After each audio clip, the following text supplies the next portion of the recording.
Hello guys, नमस्कार। आज हम पढ़ेंगे काल। काल इंग्लिश में जिसे टेंस कहते हैं। तो काल की परिभाषा क्या है देखते हैं। बोलता है क्रिया के जिस रूप से उसके होने के समय का ज्ञान होता है उसे काल कहते हैं। कि क्रिया के जिस रूप से हमें ये पता चलता है कि वो काम या क्रिया जो वो किस समय हुई है। जब हमें समय का ज्ञान होता है तो हम उसे काल कहते हैं। जैसे खाया, खा रहा है, खाएगा। अगर हम खाया बोलेंगे तो इस मीन्स वो हो गया, खा लिया उसने, पिछले कल की बात है, पहले बीत चुकी बात है। अगर खा रहा है तो मीन्स वो अभी काम कर रहा है, और खाएगा मीन्स वो आने वाले समय में खाएगा। तो इसी से हमें पता चल रहा है कि समय का ज्ञान हो रहा है कि किस समय ये कौन सा काम हुआ है। तो क्रिया के जिस रूप से उसके होने के समय का ज्ञान होता है उसे काल कहते हैं। अब काल के 3 भेद हैं। तो 3 कौन कौन से हैं? भूतकाल, वर्तमान काल और भविष्यत काल। भूतकाल यानी जो बीत चुका समय है, यानी पिछले काल, जैसे उससे पीछे वाला जो है वो आपका भूतकाल है। इंग्लिश में इसे पास्ट टेंस कहते हैं। और वर्तमान काल, वर्तमान काल मीन्स प्रेजेंट टेंस। तो वर्तमान काल क्या होता है? जो अभी समय चला हुआ है उसे हम वर्तमान काल कहते हैं। और जो आने वाला काल है, आने वाला जो अगला समय होगा उसे हम भविष्यत काल कहेंगे, यानी फ्यूचर टेंस।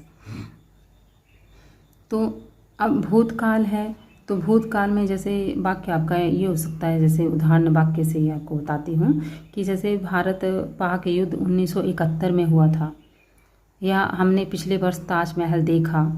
मीन्स हमने ये काम कर लिया, हम इसको कर चुके हैं, ये काम हो गया था। तो इसको क्या कहेंगे हम? भूतकाल। ये भूतकाल में आएगा, जो हो चुका काम है, ठीक है, जो बीत चुका समय भूतकाल में। वर्तमान समय जो अभी चला हुआ है तो ये वर्तमान काल जो है वो इसमें आएगा। जैसे घोड़ा दाना खा रहा है, तो ये क्या है? ये वर्तमान काल है। अगर ऐसा कहा जाए कि घोड़ा दाना खाएगा तो कौन सा आया? भविष्यत काल में। तो इस तरह से जैसे भूतकाल में आएगा घोड़े ने खाना खाया, तो ये भूतकाल है। अब भूतकाल के भी आगे 6 भेद हैं। कौन कौन से? सामान्य भूतकाल, आसन भूतकाल, पूर्ण भूतकाल, अपूर्ण भूतकाल, संदिग्ध भूतकाल, हेतु मद भूतकाल। और वर्तमान काल के भी 3 भेद हैं आगे। सामान्य वर्तमान, अपूर्ण वर्तमान, संदिग्ध वर्तमान। भविष्यत काल के भी 3 भेद हैं। सामान्य भविष्यत, संभाव्य भविष्यत और हेतुमत भविष्यत काल। ठीक है, तो ये जो है चार्ट आपने अच्छी तरह से याद कर लेना है, तब आपको पता चलेगा कि आगे इनका जो है किस तरह से आगे जो हम वर्णन करेंगे वो किस तरह से है। तो अभी इसका भी आगे मैं आपको डिटेल में समझाती हूँ। तो जैसे ये है आपका भूतकाल, तो भूतकाल के पहले जो है वो कितना उदाहरण है, किस तरह से है वो उदाहरण मैं आपको बताती हूँ। तो भूतकाल में आपका आया, पहला क्या बताया था? सामान्य भूतकाल। तो सामान्य भूतकाल क्या होता है? जिसमें जो है वो साधारण सा रूप बताया हो, भूतकाल का साधारण रूप बताया हो, उसे सामान्य भूतकाल कहते हैं। जैसे बच्चा रोया, कविता ने पुस्तक पढ़ी, तो ये क्या? सामान्य भूतकाल है। अगला है आसन भूतकाल। आसन भूतकाल होता है, आसन का मतलब होता है निकट या पास, यानी जो कार्य हाल ही में अभी अभी पूरा हुआ हो उसे आसन भूतकाल कहते हैं, कि जो अभी अभी पूरा हुआ। जैसे विद्यार्थी ने पाठ पढ़ लिया है, गाय ने दूध दिया, ये है आसन भूतकाल के उदाहरण। आगे है पूर्ण भूतकाल। पूर्ण भूतकाल होता है जो कार्य बहुत पहले ही पूरा हो चुका है या समाप्त हो चुका है, जो काफ़ी समय पहले पूर्ण हो चुका है, उसे पूर्ण भूतकाल कहते हैं। जैसे श्री राम ने रावण वध किया था, मीन्स कि बहुत समय पहले की बात है, वध किया था। भारत 1947 में आज़ाद हुआ, मीन्स काफ़ी समय पहले ये काम हो चुका, आज़ाद हो चुका है, तो इसे हम पूर्ण भूतकाल कहेंगे। आगे है अपूर्ण भूतकाल। तो अपूर्ण भूतकाल क्या है? कि क्रिया के जिस रूप से ये ज्ञात होता है कि कार्य भूतकाल में पूरा नहीं हुआ है, कि कार्य जो है भूतकाल में पूरा नहीं हुआ है। कि जैसे बच्चा खाना खा रहा था, बिल्ली दूध पी रही थी, मीन्स जब आपने देखा तो बच्चा खाना खा रहा था, अब उसने पूरा कब किया ये आपको पता नहीं। बिल्ली दूध पी रही थी, उसने कितना समय लिया, कब पी लिया, या उसने पी रही है अभी, तो ये क्या है? अपूर्ण भूतकाल है। अगर है यानी अपूर्ण भूतकाल क्या हुआ कि क्रिया के जिस रूप से ये ज्ञात हो कि कार्य भूतकाल में पूरा नहीं हुआ था, है ना, कि पी रहा था, पूरा नहीं हुआ था, पी रहा था, तो ये अपूर्ण भूतकाल है। आगे है संदिग्ध भूतकाल।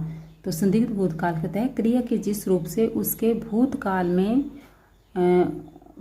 में होने में संदेह या अनिश्चितता हो, उसे संदिग्ध भूतकाल कहते हैं। यानी क्रिया के जिस रूप से उसके भूतकाल में होने का संदेह हो, जैसे वर्षा बंद हो चुकी होगी, मीन्स शक है कि बंद हो चुकी होगी, है ना, हो चुकी होगी मतलब इस वक्त वो हो चुकी होगी बंद।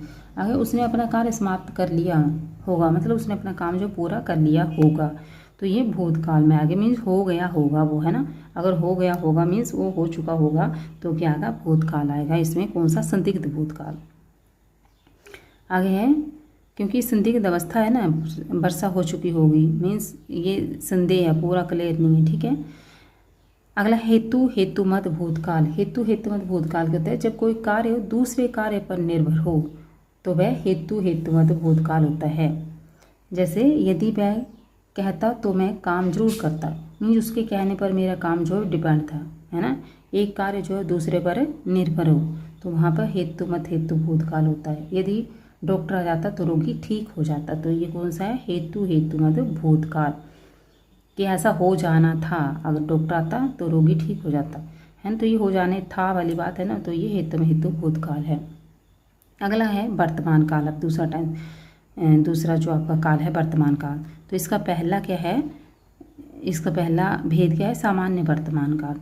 तो सामान्य वर्तमान काल क्या होता है कि वर्तमान काल का जो साधारण रूप है वो सामान्य वर्तमान काल कहलाएगा। जैसे अध्यापक पाठ पढ़ाते हैं, पक्षी शोर मचाते हैं, तो क्या ये सामान्य वर्तमान काल के उदाहरण हैं। वर्तमान काल कहते हैं जो अभी समय चल रहा है ना। आगे अपूर्ण वर्तमान काल। तो अपूर्ण वर्तमान काल होता है कि जो क्रिया अभी वर्तमान काल में चल रही है उसे अपूर्ण वर्तमान कहते हैं। जैसे खिलाड़ी खेल रहा है, वर्षा हो रही है, यानी कि अभी काम ये हो रहा है ना, हो रहा है, चला हुआ है, तो इसे हम अपूर्ण वर्तमान कहेंगे। आगे है संदिग्ध वर्तमान। जिस क्रिया के वर्तमान काल में होने या करने में संदेह का बोध हो उसे संदिग्ध वर्तमान काल कहते हैं। जैसे वर्षा हो रही होगी, मीन्स कि इस समय हो रही होगी। बच्चा रो रहा होगा कि मतलब इस समय वो रो रहा है, तो ये होगा मतलब संदिग्ध वाली सिचुएशन आ गई, तो संदिग्ध वर्तमान काल हो गए। अब तीसरा है भविष्यत काल। तीसरा भेद है भविष्यत काल, और इसके भी 3 भेद हैं। तो पहला भेद है सामान्य भविष्यत।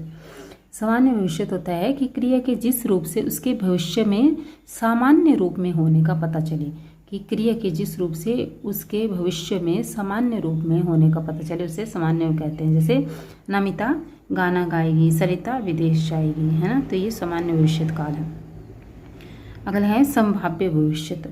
संभाव्य भविष्यत में क्रिया के जिस रूप से उसके भविष्य में होने की संभावना का पता चले, क्रिया के जिस रूप से उसके भविष्य में होने की संभावना का पता चले। संभावना है और भविष्य में होने की, जैसे शायद आज वर्षा हो, कि पक्का नहीं होगी, संभावना है, संभवतः वह फिर आए, मतलब पक्का नहीं हो सकता वो फिर आए, है ना, तो भविष्य में आएंगे ना, वर्षा होगी तो भविष्य में होगी, तो ये संभाव्य भविष्यत काल बन गया।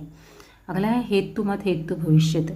तो ये क्या होता है कि क्रिया के जिस रूप से ये ज्ञात होता है कि आने वाले समय में होने वाला कार्य किसी अन्य कार्य पर निर्भर होगा, कि आने वाले समय में जो कार्य होगा वो किसी अन्य कार्य पर निर्भर होगा, उसे हेतु भविष्यत काल कहते हैं। जैसे अगर वह सच बोलेगा तभी माफ़ किया जाएगा, ठीक है ना, तुम मेहनत करोगे तो पास हो जाओगे, मीन्स तुम करोगे तभी वो काम होगा, मीन्स एक कार्य जो दूसरे के ऊपर डिपेंड है लेकिन वो भविष्य काल में आ रहा है, तो इसे हेतु भविष्यत काल कहेंगे, ठीक है। तो ये आपको तीनों काल जो मैंने ये अच्छी तरह से आपको समझा दिए हैं, तो मुझे उम्मीद है कि आप लोगों के समझ आ गए होंगे। तो आप लोगों ने इनको अच्छी तरह से पढ़ लेना है। ये प्रश्न जो है आपके एग्ज़ाम में आते हैं बच्चों के, ये आपके 5th से लेकर 10th तक ये प्रश्न जो है वो आते हैं। उसके बाद जो कंपटीशन एग्ज़ाम होते हैं उसमें से भी ये क्वेश्चन आते हैं, जैसे भाषा अध्यापक का एग्ज़ाम है या कोई क्लरिकल का एग्ज़ाम है या जेबीटी टीचर का एग्ज़ाम है, तो उसमें भी उसमें भी जो आपका एंट्रेंस एग्ज़ाम होगा या टेट होगा उसमें भी ये आते हैं, तो आपने इनकी जो है बहुत अच्छी तरह से तैयारी कर लेनी है। और साथ साथ में मेरी वीडियो को लाइक भी कर दिया करो, ताकि मुझे पता चले कितने लोग जो हैं मेरी वीडियो को देख रहे हैं। ठीक है, थैंक यू।